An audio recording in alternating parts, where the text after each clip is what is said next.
సాధారణంగా ఎప్పుడైనా సరే ఏదైనా కార్యక్రమం ప్రారంభం చేస్తే తప్పకుండా మనందరం చెప్పవలసినటువంటి శ్లోకం ఒకటి ఉంటుంది.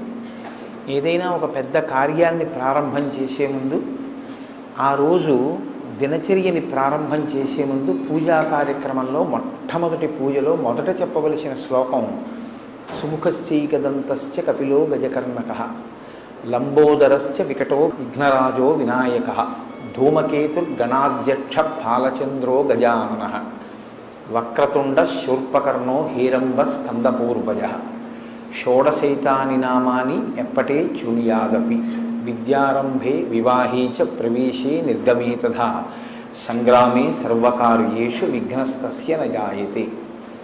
అది శ్లోకం. ఇందులో విఘ్నేశ్వరుడికి 16 నామాలు చెప్తారు. ఈ 16 నామాలు షోడశైతాని నామాని అని. ఇంట్లో ఈ 16 నామాలు చెప్పేవాడు తప్పకుండా ఉండాలి అని. ప్రతి ఇంట్లోనూ కూడా ఈ 16 నామాలు చెప్పబడాలి. చెబితే మిగిలిన వాళ్ళు వినాలి.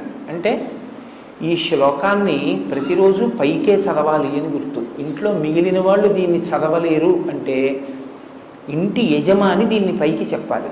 చెప్తే మిగిలిన వాళ్ళు వినవలసి ఉంటుంది. కనీసం ఏంటంటే పూజ ప్రారంభం అవుతోంది అంటే వెళ్ళి అక్కడ నిలబడడం కష్టం కాదుగా. పూజ